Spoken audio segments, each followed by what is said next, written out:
अस्सलाम वालेकुम फ्रेंड्स, आप देख रहे हैं मेरा यूट्यूब चैनल। और आज मैं आपको बताऊंगा कि किसी भी फ्रिज या एयर कंडीशन को आप इंस्टॉल करें या उसमें रिपेयरिंग करें तो आपको कौन से टूल्स की ज़रूरत होती है। स्टेप बाय स्टेप वीडियो को पूरा देखिएगा। अगर आपने मेरे चैनल को सब्सक्राइब नहीं किया हुआ तो चैनल को सब्सक्राइब कर दें और मेरी वीडियो को लाइक ज़रूर कीजिएगा।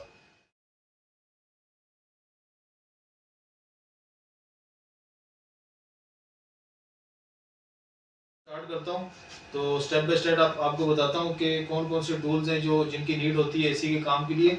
तो सबसे पहले मैं आपको बताता हूँ, ये देखें, ये गेज लाइन है। दो गेज लाइन है हमारे पास। एक हाई प्रेशर गेज है, इसे हाई प्रेशर गेज कहते हैं, और इसे लो प्रेशर गेज कहते हैं।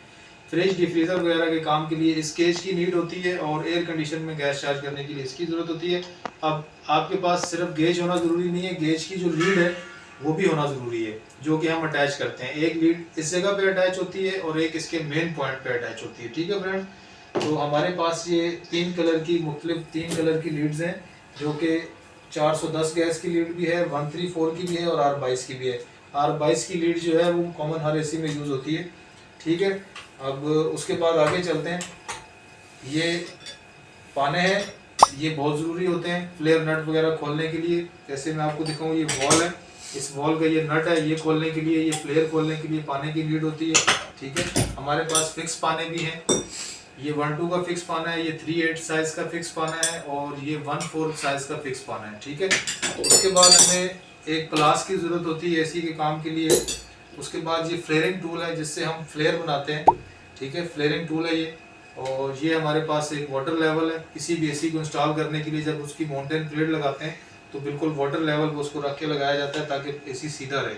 ठीक है, और फिर उसके बाद इसकी इंची टेप की भी ज़रूरत पड़ती है आपको। इंची टेप भी बहुत ज़रूरी है क्योंकि मेजरमेंट करके एसी लगाया जाता है। फिर उसके बाद जो सबसे मेन टूल जो होता है एयर कंडीशन के काम में, वो होता है ये 4 मुँह का स्क्रू ड्राइवर।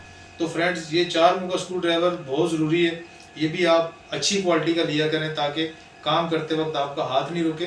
ठीक है, और उसके बाद मैं आपको दिखा देता हूँ, ये जो एल्की है, ये जो वॉल होता है यहाँ पर एल्की लगती है। तो 5 की एल्की ज़्यादातर रेशियो में यूज़ होती है और 4 की एल्की भी होती है। तो ये हमारे पास पूरा एल्की का सेट है।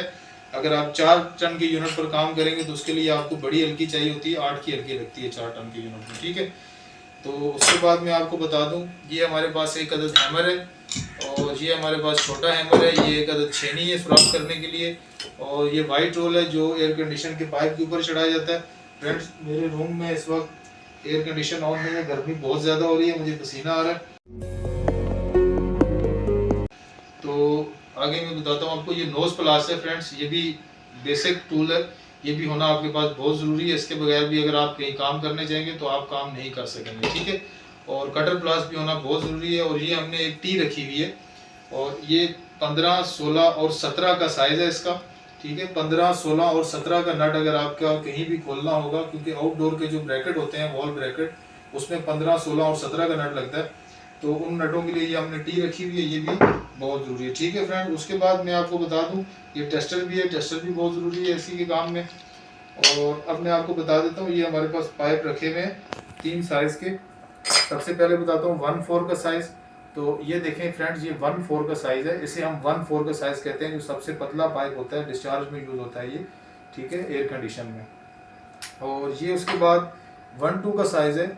ठीक है, जो सेक्शन में यूज़ होता है। सेक्शन में 2 साइज़ यूज़ होते हैं, एक 3/8 का और एक 1/2 का। ठीक है, ज़्यादातर ये 1/2 का पाइप यूज़ होता है और 3/8 का पाइप भी आप देख लें, ये 1/2 के पाइप से थोड़ा सा बारीक होता है और इससे भी पतला साइज़ होता है ये 1/4। ठीक है, और फ्रेंड्स, आपको वीडियो समझ आ गई हो, वीडियो अच्छी लगी हो तो मेरी वीडियो को लाइक कर दीजिएगा और चैनल को सब्सक्राइब कर दीजिएगा। मिलते हैं अगली वीडियो।